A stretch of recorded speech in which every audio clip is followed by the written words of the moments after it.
Good evening, guys. We're just about to get started here. Give us a like on the YouTubes. Give us a subscribe if you've not been subscribed. It's going to be Road Atlanta with hot temperatures. And hopefully a few laps. A few laps? A few laps.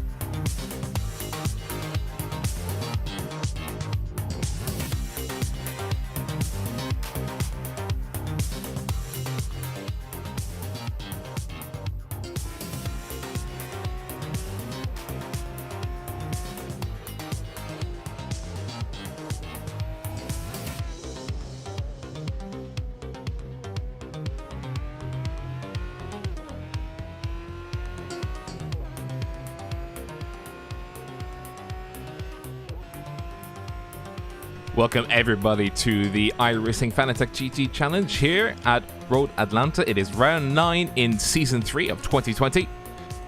It's hot, and not just on the track, it's hot in my room.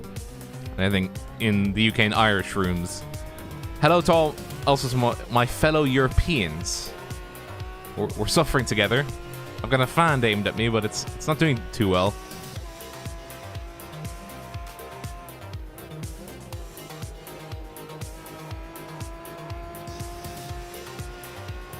Though I'm also joined by a struggling Craig King, who's lost or partially lost hearing in his right ear, but you can still hear me just fine, can't you, Craig? What? What? No, I'm fine. I'm fine. Good evening, everybody.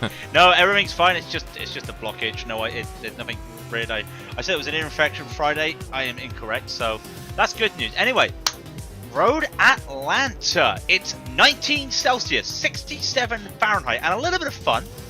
I was doing a little bit of history checking, Rob. 2005 was the first year IMSA ran the Petit Le Mans GT1 category. In that race, the Corvettes won. The following year, in the same race, in the GT1 category, Aston took a 1-2. The year after, Aston didn't race and Corvette went home with it. Of course, we go back to 2004, it was the GTS category and the Corvettes won. So you could say this is the Corvettes track. This is where they are going to boss it all. And when you look at the lead times at the moment, it's all Aston Martins. Should I be surprised? No. Aston Martin, baby. British engineering, baby. So we have... so I'm trying to count. So there's 1, 2, 3, 4, 5, 6, 7 GT2s going around right now. A few familiar faces in there. Derek Rudeveld, J.E. Hyde, and Ethan Bass all competing. And we also have the usual crowd of the big boys, Felipe Paiva. I think Claudio Baldoni is cheering on his fellow countryman as he charges down T89 towards 10A, 10B. It's quite a simple track. Well, half of it is a pretty simple track, and then the other half is quite technical. It's a windy piece of tarmac here, and I can't remember what state it's in, but it's in a state. It's in Georgia. It is in Georgia. This track has not had any real configuration changes since 1998. Sorry, when 10A and 10B, the chicane at the end of the track before you go up and down the hill, was the last real change to this track. There has been some additional chicanes put on, but apart from that, nothing else. So it's been a track that's just stayed there. I always remember the Petit Le Mans when a GTE car, a Porsche driven by Nick Tandy, won the Petit Le Mans because there was a hurricane in Charlotte. And Georgia is right next to Charlotte. And there was water making rivers down the bottom after the S's, so around turn 5. So the water was so bad that the prototypes couldn't drive. So half the race was in the safety car, half the race they couldn't race. And it ended up, because of all the prototypes unable to even be behind a pace car or safety car, Nick Tandy in a Porsche 911 won the race. But no Porsches here today. It's an Aston, and we can't forget the Ford. But also, where is our championship leader? And we're talking the overall championship. Merrick Blom is not here tonight. Neither is Dan Muller. But is Stefan Overgaard here? No, he isn't. This is a race that surprised me because that means Jonathan Razanahora, who's only 2 points behind Stefan Overgaard for third place in the championship, has a chance. Being he hasn't raced this yet this week, has a chance to get some points here to try and get close up. He is, well, Merrick Blom is 1,198 points. Dan Muller is 1,011. Overgaard 908. Razanahora 906. So that gives you an idea that he could really make inroads if he could just get a good result here today. And Alexander Godefroy is not here. Is here at the moment. He's sitting 14th in the qualifying at the moment. You can just hear the. By the way, the lap times between the GT2s and the GT1s is scarily close. The fastest lap done by Garth D Alessandro is a 1:15.326. The fastest lap done by GT2 was Wan Ji Lin, sorry, was 1:18.9. You pronounced that right? Wow. Wan Ji Lin. Why can I pronounce that name right and nobody else's name right? Oh, See, I check a pronunciation. It's called Yunji, but you're right. It's Wan Ji Lin. Yeah, Wan Ji Lin. Yeah. He did a 1:18.907, so just about 3.5 seconds slower, which over a race would be not too bad. But I'm looking at the scoreboards now. I can see 119s in the GT1. Oh dear. Oh dear, indeed. But also I can see, and I think they are done. There is 0.004 of a second between the top two drivers. And I think, let's just check. I think that is everybody done their lap time. There's 37 seconds left. So, yeah, everyone's done. So let's just go over the results because here's a name we haven't mentioned this series so far. Garth D Alessandro is pole with a 1:15.325, and just 0.004 of a second behind him is Jonathan Razanahora in second with a 15.330. Felipe Paiva is third with a 15.509, and Simon Vernier a 15.588 in fourth. Gonzagu Furtos is fifth with a 15.770. Thomas Ferrier sixth, a 15.824. Then we come to the 16s. Federico Rosano in seventh, 16.051. John Bambuet with a 16.149. Stephen Walkup in ninth, a 16.325. Kevin Onotaro with a 16.356 in 10th. Lee Belcher with a 16.391 in 11th. Richard Corfrell with a 16.401 in 12th. And Stephanie Leslie with a 16.404 in 13th. Followed by Alexander Godefroy, a 16.475 in 14th. And Graham D Sanders, 15th with a 16.512. We've got Wheatley in 16th place in the car 27 with the 116.656. Ingle with a 117, so we're getting into the 17s now. In number 14 car with a 117.015. Al Hussein is in 18th with a 117.175. Carducci in 19th with a 117.365. Belk with a 117.458. Ramos the fourth is in that 117.627 territory in 21st position. Fromont with a 117.661 in 22nd. And in 23rd and 24th is Velben and McDade respectively. 117.777, nice.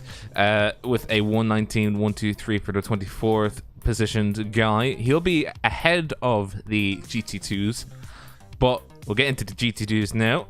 Lin with a 118 or 119.907, so that's Wan Ji Lin, new face in the series.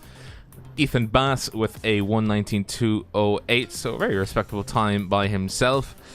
Ruleveld with a 119.308. Hyde with a 120.068. Jensen with a 123.27. And that is it for those that have qualified for the GT2s.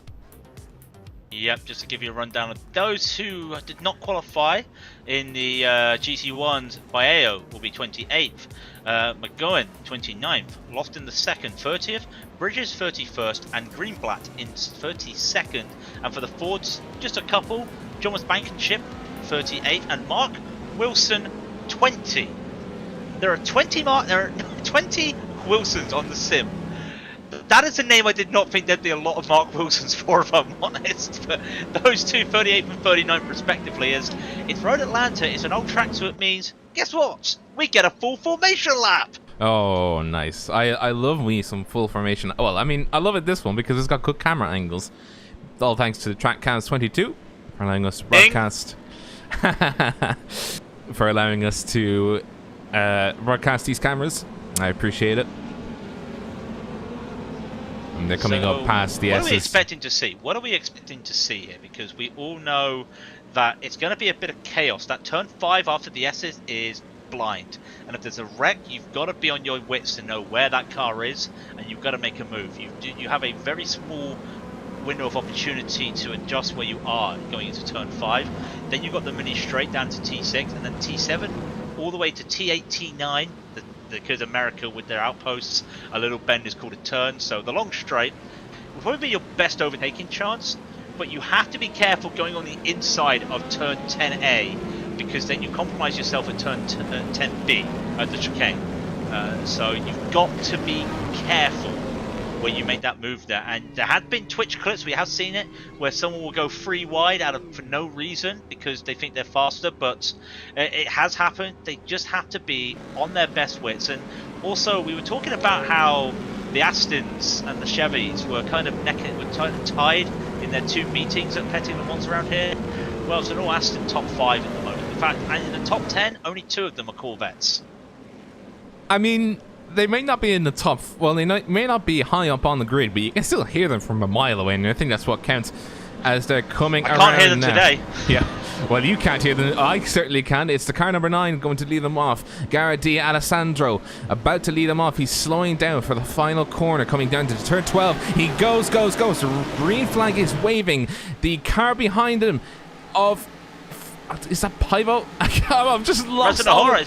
It's Razanahora, sorry, I'll take over. Razanahora keeps on to P2 with Piver and Vernier going, and it looks like Vernier is going side by side around the back there. That looks like he's going side by side with Fuertos. Now they're going too wide, they're going into the S's. It's very branching. There's already been a car off. There's 2 cars off, sorry. That's Sanders off, and who else is off with him? Looks like it's the car of... Oh, I've lost it. That's Leslie. It's Leslie from the Racing. both of those are off coming into the start of the race. We'll keep an eye on that at the moment. The Fords are pretty good at the moment as Lynn has caught up to Greenblatt, who looks like he's had damage at the same time. Bass and Rollerbell slugging behind him, and this GT1 is holding up the Ford leader at the moment and finally gets out of the way. Another crash there. Alessandro is crashed.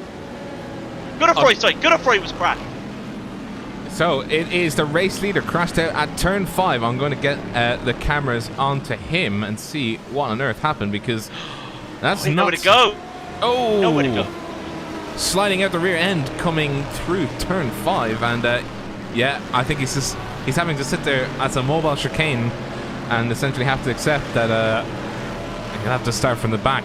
Well, very late in the race, but he'll have to start from the back of the grid, as these two men, Felipe Paiva and Jonathan Razanahora, will have to fight for P1 as they just crossed the line to complete their first lap. Now, I was going to say at the start of this race that turn 1 was going to be my personal no-no zone, where a lot of people would make a mistake. Oh, sorry, we just had another incident. It is... Oh, it is not Wan Ji Lin. Wan Ji Lin's still doing fine. It was Jason Bridger. We've got another 2 cars off. That is Mohammed Al Hussein and another car. That's Leonardo Bayo. Both of them are off at turn 1. I take back what I said, because the 2 of them have substantial damage going into turn 1. Let's see what happened here. That is Mohammed Al Hussein. Oh, what is he doing? No! What is he doing? Okay. Right. We'll pick our jaws off of the floor. Bernier tried to go side by side with Paiva, did not happen. Rosano has gone side by side with Furtos and has made the move stick there. So we were talking about that chicane. Furtos just backing off there. So that's for P4 and P5 between those two. Elsewhere, Bamboys is holding off against Walkup. He is trying to make a move. It's the shouty boy Corvette of Walkup trying to get past the fixed racing Aston Martin. It's not going to happen. Very humid out on the track at the moment as well. 23 Celsius. Well, I say humid, it's very misty.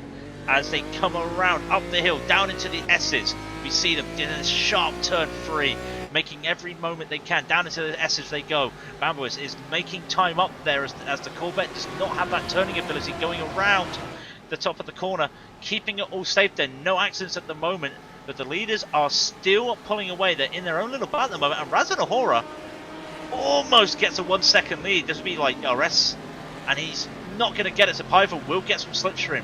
Vernier will get slipstream. These 3 might bunch up a little bit in a minute, but Rosano is now in the defense with Furtos coming up behind him. So as you can see, Wilson did not take the start of the race for the GT2s. Wan Jilin is fighting Ethan Bass, who is fighting Rudabel, so it's a 3-way battle in the GT2s. We'll go to them in just a second. I just want to see the end of this lap for these guys. It is Razanahora versus Felipe Paiva.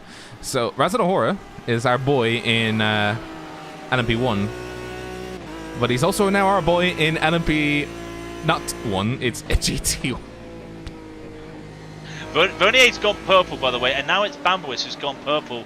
Then the bat there, a 116, well, it was a 116.067 for Vernier, and Bambois did a 116.061. So you're talking about fastest laps, that's how close it was. They're all spread out a little bit, but their times are so identical. So while we're looking at these battles, let's go back to the Fords at the moment. Lynn has damage! Lynn has damage! Uh-oh. Oh no, we missed something, didn't... Oh, I just cursed some... Yes, I have just cursed somebody. Oh dear. So and that bumper has fallen off. The bumper's fallen off, then iRacing decided, no, it's back. Oh, it's a collision between 2 other GT1s just at turn 6. Let's see what happens here. Oh, you have to be joking me. The car number 35 having a collision with the race lead of Wan Chi Lin. Who was the 35? Jason Bridges. Tell you what, Ethan Bass has gone off at the start of the track. He's lost the lead. He's gone off at T2. He's got damage to the front as well because of that incident with Lynn. Well, not that he can help it. It was an avoidance from Lynn. So he is, yeah, he's back onto the track, but he has lost all those position. He's at the back of the field, and he's looking at the back of this. He's looking at pornography at the moment. You should not be allowed to see the inside of a Ford. But that is what he's looking at right now with Lynn. Now, we had this issue with, I can't remember who it was during the Charlotte Roval, when we were saying, if your car's that damaged, please get off the track.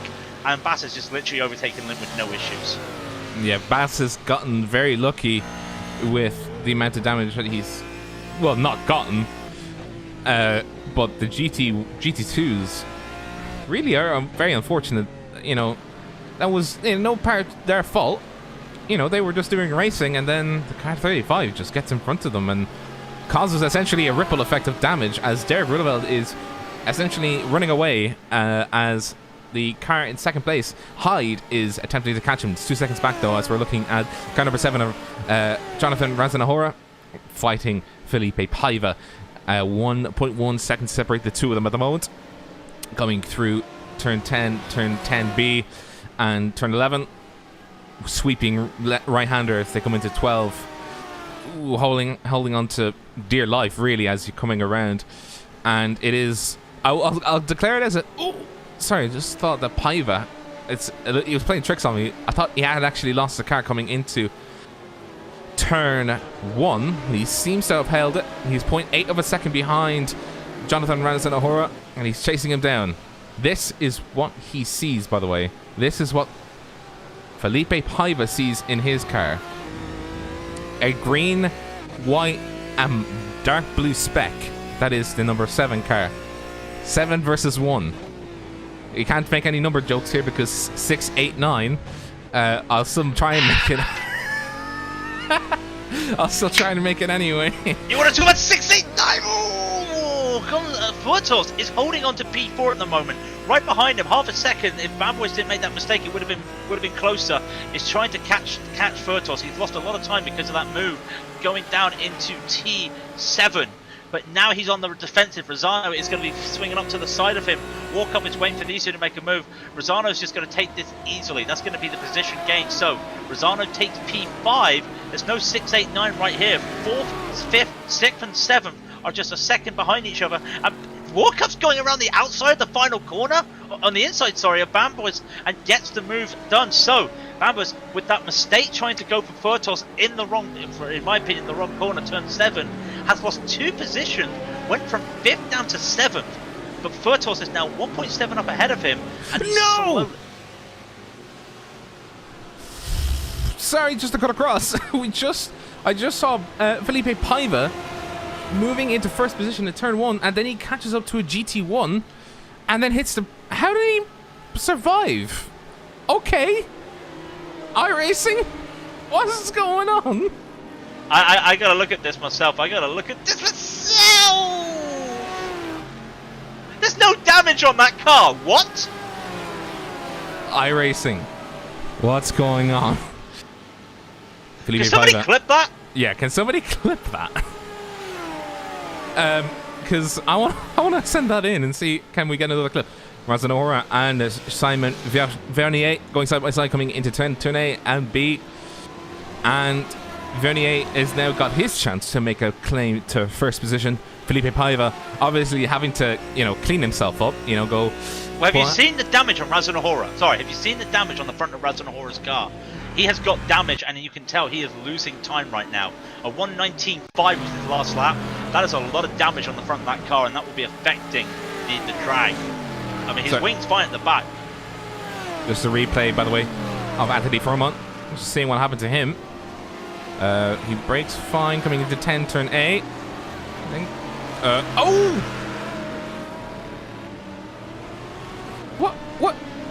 What's going on? Did he just stop? What? And then he just stops in the middle of the track. What?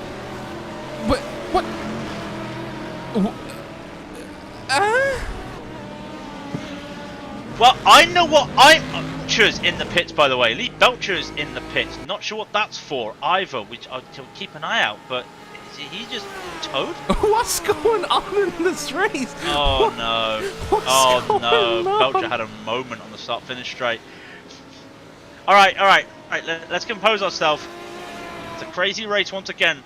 Rolleveld still in the lead for the Fords. It's got quite a convincing, it's a 4-second lead on Hyde at the moment. Ethan Bass still going with that car.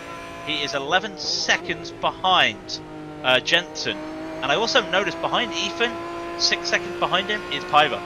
Yes, the GT1s are about to catch the Fords. Where on earth is there a place to overtake here? I would say there's a place well, the overtaking maneuvers always come on the turn 8, 7, 8, 9, and then down to 10. 10 is where you sort of make it happen, but you use the slipstream essentially with the downforce these cars have. The turns don't really exist. They're just sort of crests, if you could say that much.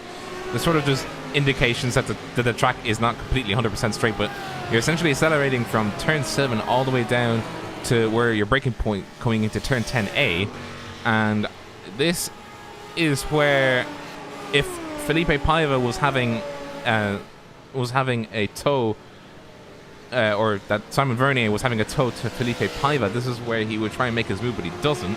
1.2 seconds separate the two of them at the moment. The goal here is to have a great infield, essentially through turn 1, turn 2, turn 3, turn 4, essentially through the S's, then into turn 5, and then try and break, if you have to break the slipstream, try and break it between 6 and 7, and then you have an easy time because, you know, you won't be giving somebody a tow behind you. And I think Paiva and Vernier are kind of matching each other now, but Paiva's coming up to traffic and he'll be the first one to meet it, so this will be sort of the best opportunity. Sorry. Did I see a car just go off? No. No, according to my screens, no car has gone off. I just want to say, Razonahora, let's keep eyes on Razonahora. Last lap, he barely got up to 260 kilometers an hour before having to hit the brakes down into turn 10A. Rosado behind him hit 270, and that was without slipstream. So that is the issue with this damage has caused a Razonahora. The gap is 1.2 at the moment, and Rosano is catching him because of it. Look at this right now. Razonahora is going to 245, 255, and has to hit the brakes.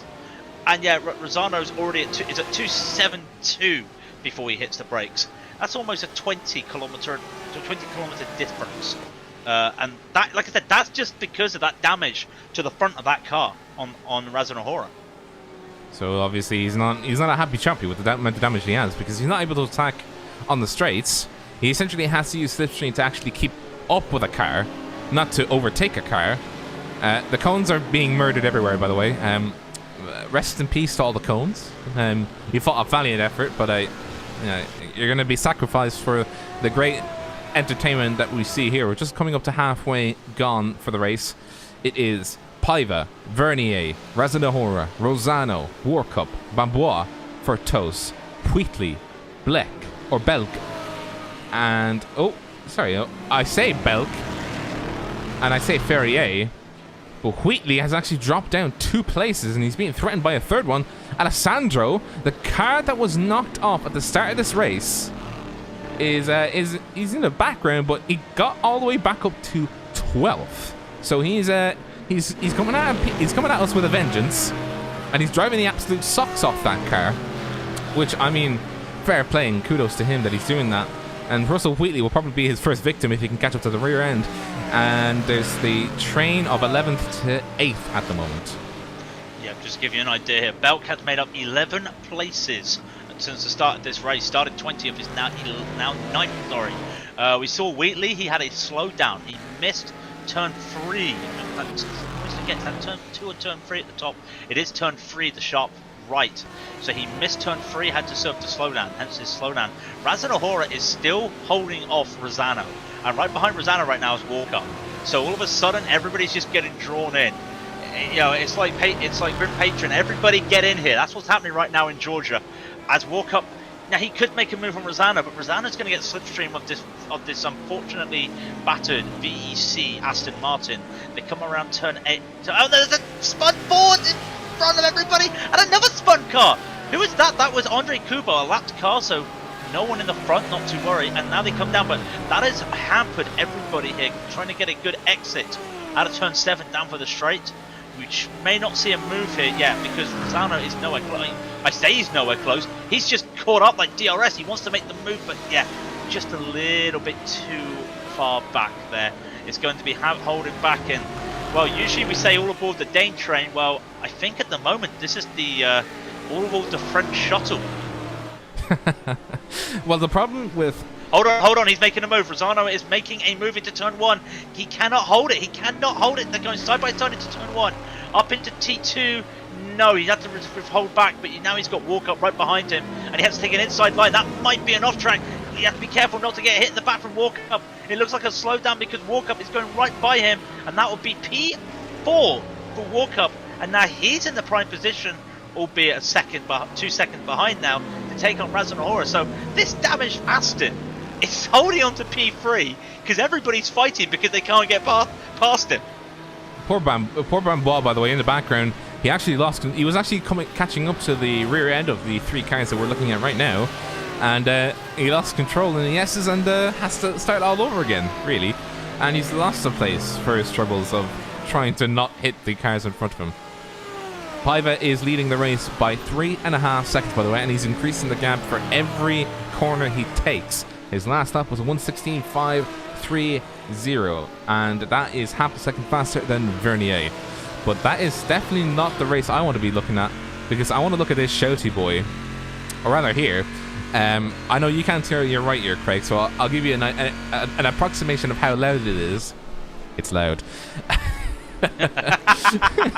It always is loud. It is always loud, and Walk Up there in the driver sports, trying to catch up to Razanahora. If he gets a good run out of the S's, he might actually be able to stay in a decent slipstream range to catch Razanahora. Now, Razanahora's not down on power, he's just limited to top speed because of that damage. So it won't be an instant overtake for Walk Up. He will have to wait until going down turn 9. So going down the hill before turn 10 A and B. So they come around now turn 6, into turn 7 they go. A little bit of a slow one there for Walk Up, but it's okay. And now Razanahora has to defend. Well, he can't really defend because in about 10 seconds, Walk Up, actually less than that maybe. There you go, Walk Up's just gone. That is P3 for Walk Up right here. Razanahora has held on very well with 12 minutes left, and Rosano cannot catch him. Meanwhile, at the back, is that a bad OAC there going on? Beck is trying to catch Bambois, but it's not having any luck at the moment. The FR Esports, is that FTR? No, it's FR Esports team. Aston there, the matte black, doing its best to catch up to Bambois, and that'll be for P7 as they keep on battling. And yeah, just seeing anything else there. Rosano still cannot get past Razanahora, but at the front, Paiva's on his own really. He's basically just on his own in cruise control. Ethan Bass, by the way, coming up back into second place. Even with damage, he was able to overtake the car of Justin Hyde. I think it's Justin Hyde. Rob, Paiva's disappeared. No, not again. Paiva has disappeared. The leader has dropped. The number 1 car, Paiva, has dropped. Look at the crowds. There's one guy cheering in the background. What a bastard. But everybody's just silent. Whoa, did you just say the gamer word? Well, bastard. Yeah, you swore. That's 2. We're demonetized. Brilliant. I mean, he's cheering on. He's cheering on. Felipe Paiva disconnecting. Not again. Oh, Razanahora has lost P. Well, it was P4, but it's going to be P3. So, so he's now lost P3. As yet, Paiva, ground control to Paiva. Yep, he's lost the connection. So it's Vernier, Walk Up, Rosano, Razanahora. I should not talk about a car. I have cursed another driver. Oh, who did you curse now? Paiva. I was saying he was on autopilot. And exactly as you say that, he disconnected. Oh dear. Oh dear. Look, oh dear. I know you. Oh! What's happened at turn 5? What's happened at turn 5? There is a spun out car. It is Pete McDade who has spun out going into turn 5. He's lost the car. Everybody is having to get around him, and he just holds on, but he's right on the line that he would go. A car has to go around him onto the grass, and he's just managed to get through, but the car on the grass was Walk Up. Walk Up has lost P3 and P2 and P3. I mean, he's holding his brakes. I mean, there's not much else he can do. The car's essentially, like, you know, there's not much he can do. If he Not moves... much he can do though, Rob, but unfortunately it was just a bad timing that he was on the racing line.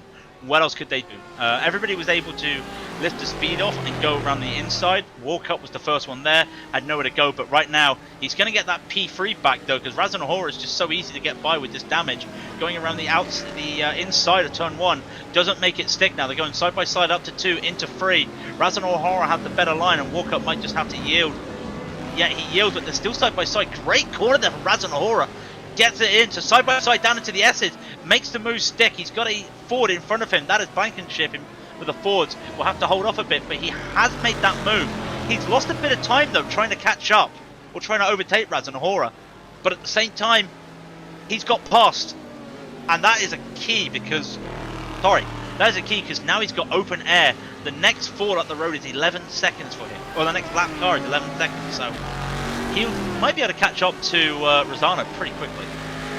We've had a retirement from the race in GT2 class. It is Wan Jilin. Said F in the chat, and I've just confirmed he has actually parked the car entirely. As we see, Razanahora's day goes from bad to worse. He's had to yield the position to his teammate Gonzague Furtos. But you know, it was good to see a new face putting themselves onto P1 in the GT2s, even though it all went belly up due to that GT1 having a bit of a topsy-turvy. Yeah, a bit of a topsy-turvy, yeah. So while we look back, by the way, Beck has lost, just gone into it. Beck's had some damage to the back of that car. Took P6 and now lost P6 to Bambard, sorry. And again, and it looks like he may have a slowdown after coming around T3, but he's had some damage to the back of that car. That splitter is not looking comfortable. It's not just paint scratching. Ooh, that is a lot of splitter damage. I'm just trying to get the camera to angle it around to see if we can actually get the rear end of that car. Oh, and I'll tell you what's happened. Oh, I do see it, yeah. Start of the lap, Bambois goes into the back of him. A very light touch, which I don't think caused any damage to the front of Bambois. No, he's unscathed. So that's two cars that have had very lucky escapes. And by the way, Felipe Paiva has rejoined the race, but he's 2 laps down on everybody, so he's not going to be a happy camper by the end of this. But at the very least, he did rejoin. But I think, isn't that the second time that's happened to him? It's the second time. He went from a 40-point iRating gain to a 70-point iRating loss. That's Ouch. what happens when you're the one car. Yeah. It's unfortunate as well, because he was doing so well, and then we cursed him. Right, so let's look elsewhere down the field. We've talked about it. Let's get back to the Fords. Ethan Bass has P2. Great recovery drive from him once again. And he is about 16 seconds up the road from J.E. Hyde, who, well, if he's not careful, the back of that car is going to start falling off in a minute for Hyde. Jensen still in P4, trying to do what he can, and Blankenship is well away in P5. I'm just looking. I'm pretty sure a lot of. I think there's only one Ford that's got no damage, and I think that's Stefanos Jensen. Let's see what. Oh no, Blankenship looks fine. Rollercoat looks fine. Okay, so I'll eat my words on that one. The GT2s do definitely look fine, but they're all spaced out, so it's kind of hard to see what's going to be happening. You know, right now the main issue is if Stefanos Jensen can catch up to the rear end of J.E. Hyde, currently running in third, and pass him. He took about half a second off the rear end of Hyde, who I think is running quite a lot of damage that we've yet to see where exactly. We need to get back to the front of the GC1 field though. Walkup has caught onto the back of Rosano. They were going through the S's almost bumper to bumper, or bumper to fender. Oh, I don't. What's the American terms? You know what I mean. Hood to rear, basically, front to back. As they're coming around turn 7 right now, it's going to be a slipstream battle here. How wide can Rosano make that car? And also at the same time, Furtos is only about half a second behind them. So he's in with a chance. Now 7 seconds up the road are some other cars. Piver, Mohammed and Godefroy, as they're going side by side down into turn 9 right now. The inside line is Rosano, but Walkup does have his nose in front. They're going to go around the chicane. Walkup can't make the turn because Rosano's right there. He will keep P2, and he's lost half a second. Walkup under the defense against Huertos now, cannot make it stick. Has to keep pushing. 4 minutes left, so we're looking at about 3 laps to go. And he needs to keep pushing. And if he has another good lap like that, as a GT1 lets him by, he needs to keep pushing. But he almost had it. But Rosano takes the inside line, and Walkup really just didn't know when to turn. Because he had no idea where Rosano was when they were side by side into turn 10. So it is. Oh, Justin E. Hyde has actually lost third position to Stefanos Jensen. Stenchen did take that position. So I was correct in saying that there was some damage on the poor Ford of J.E. Hyde. He was 4 seconds slower on that last lap compared to 1:27.28 of Stefanos Jensen. But it's all about these guys in the front. It is Vernier, Rosano, Workup, Furtus, Razanahora, Bambois, Belk, Ferrier, Wheatley, and Alessandro. Alessandro, by the way, chasing the back of Russell Wheatley. He'd probably be sitting in ninth position at the race end, but that is an excellent recovery drive from him. And if it comes to it, he'd be my driver of the day. I mean, I was gonna give some hats off Reef and Bass, but yeah, when you literally get spun out in the first corner, well, the second corner even. The fifth corner. Yeah, great recovery. Keeping an eye on the rest of this battle, by the way, and Vernier's got some help in front of him now.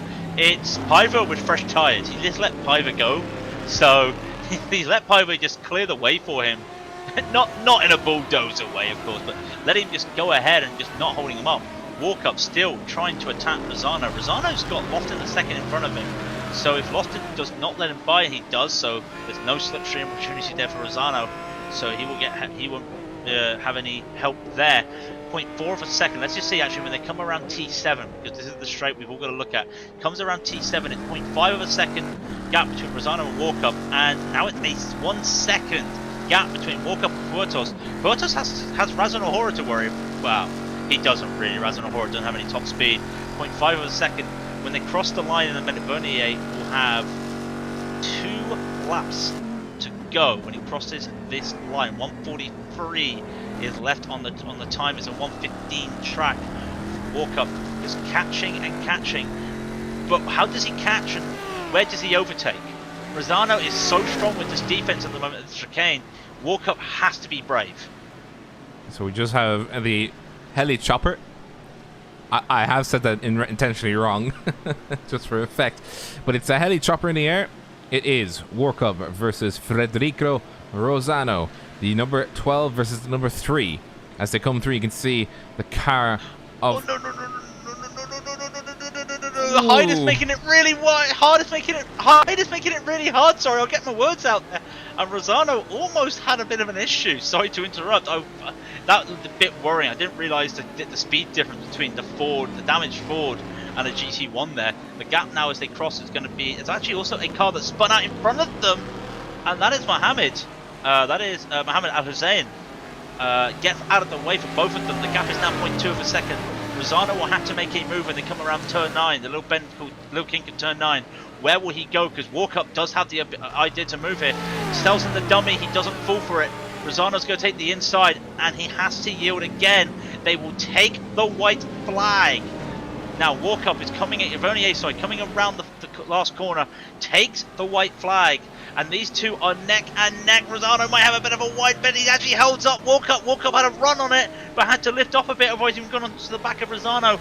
So they will be battling, and again, early braking for Rosano there. I think he's struggling. I think he's just trying to keep it safe. It's helping him though as Walkup goes a bit wide going into the chicane into turn 3. Early braking for Walkup. That's good. That gives him a good advantage. He has not lost any time there. Love that little move there of early braking. Down into the S's they go. Gap is 0.2 of a second. They're coming to turn 5. Get ready for the straight, Rob. I'm braced. By the way, Bambois takes 6th place away from Ferrier, and Garth D Alessandro took P9, so he's definitely my driver of the day for this, but we need to look at this now. It is second place versus third. It is Rosano versus World Cup as they come down the final. Well, it's essentially the final straight before the start-finish straight. Let's see what World Cup does. World Cup will have the slipstream going all the way down from turn 7, turn 8, turn 9. He'll have to make sure that he makes a move coming on the inside up to turn 10.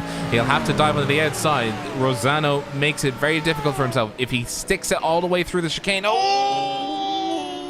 He's lost a wing mirror! He's lost a wing mirror! And Rosano takes the position. Meanwhile, the front, Simon Verdier will take the win. He takes the P1. Rosano will fight back to P2. Walkup's got issues. He's just going to hold on to P3.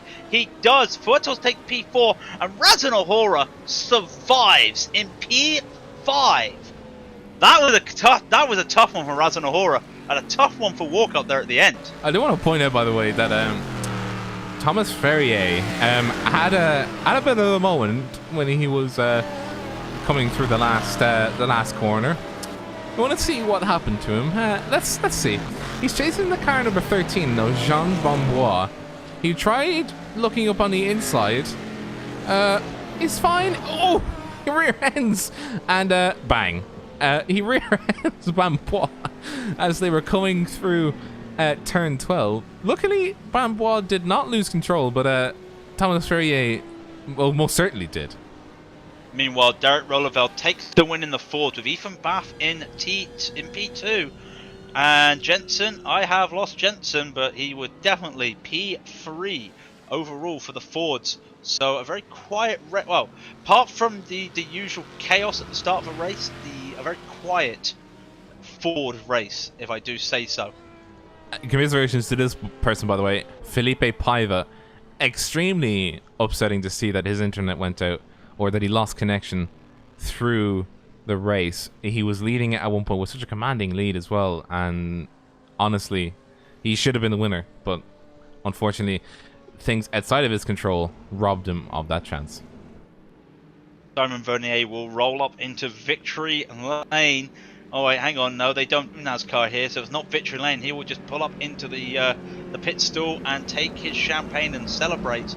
So we'll go over the results, I think, because it's quite an interesting race to see. Simon Vernier takes the win overall with Federico Rosano right behind, 7 seconds behind him, and Stephen Walkup in that close battle with him.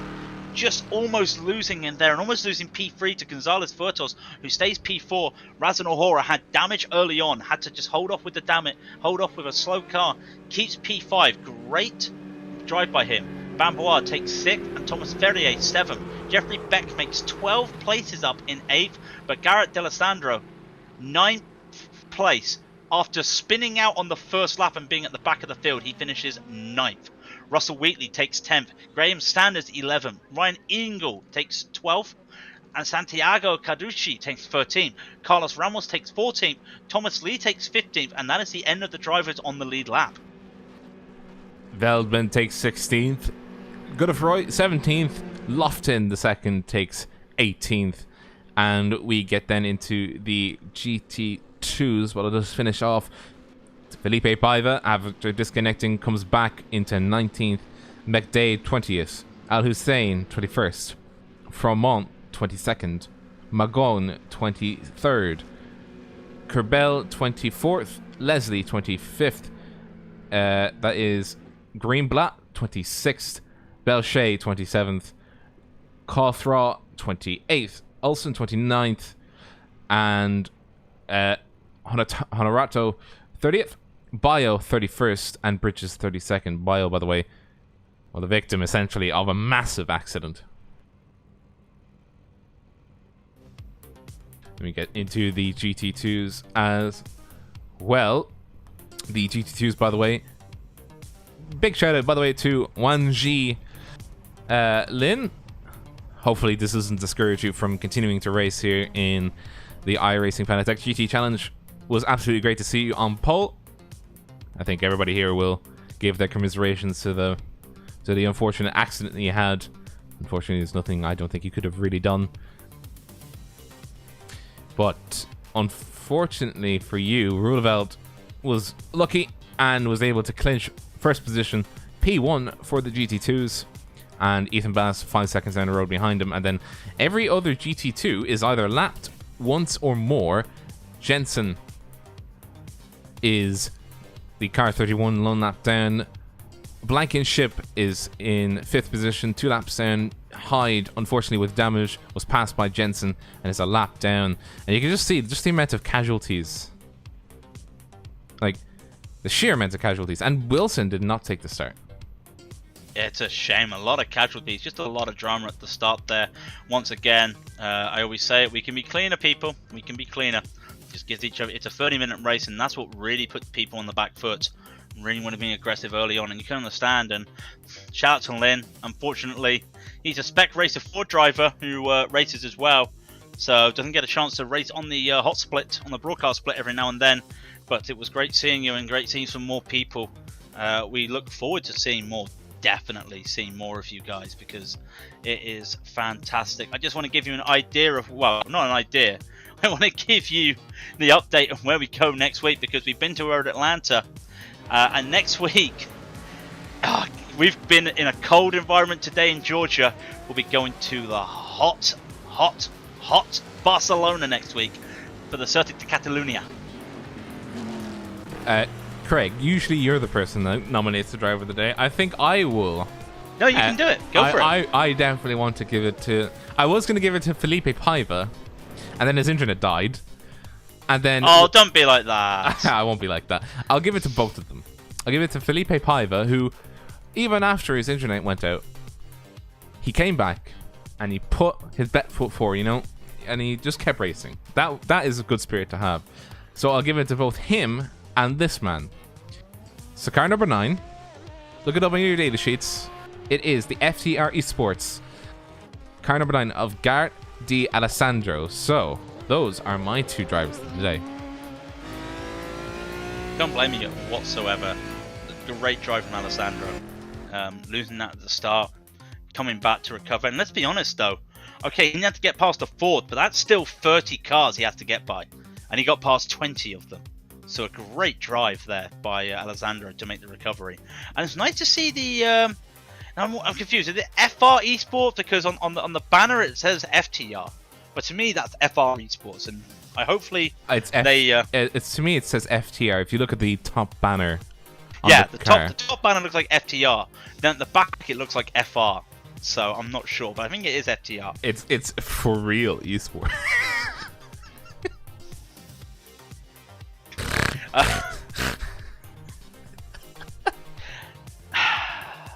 Come on, Rob, don't do them dirty. Don't do them dirty. It's great. I'll tell you what, in all due fairness, we love the French community and the VEC guys who are racing here. To see some other guys like Fixed and FDR here is fantastic for the GT1 series. As we always say, I've kept the hashtag going. Not actually tweeted it, but I keep saying it to annoy people. Hashtag make GT1 great again. It's great. It'll be great to see all these guys race again next season. So it'll be great to see. But yeah, like I said, Barcelona next week, and then it is one hell of a finish, as it's the 13-week season, of course. After Barcelona, we go to Silverstone, we go to Spa, and we go to Sebring. So what a finish this series is going to bring us, by the way. Absolutely. Drink. Have to drink. Once again, shout out to Paiva. Even after his disconnect, he put his best foot forward. And a shout out to Alessandro. The both of you guys are our drivers of the day for your sportsmanship and for putting your best foot forward, even as the situation deteriorated due to no fault of your own, essentially. I hope you guys continue giving us great races and great sportsmanship, and is an example to everybody here racing the series. But, Craig, unfortunately, we do have to end it there. You know, all good things must come to an end. But what do we say after a great race? Oh, here we go. I'm going to say my usual shill. Everybody loves it nowadays. If you have liked us, thank you very much once again. Hit the like button on YouTube. Yes, I'm a YouTube shill. Hit that subscribe button if you feel like it. Or you can hit the bell as well on Twitch. If you're watching on Twitch, and we do use Twitch, mainly for Twitch clips, Brent's defense, do follow us on Twitch and help us out as well. Grow the community. We have a Discord link underneath the videos. Do join us. Once again, shout out to TrackCams22 for these awesome cameras. That chopper cam was amazing, by the way, when you showed it earlier. The Helicam, whatever you want to call it, was fantastic.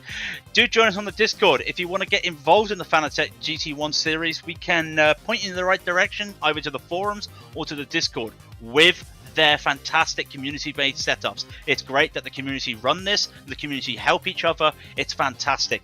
If you've enjoyed Ranny on TV, and if you haven't, let us know why.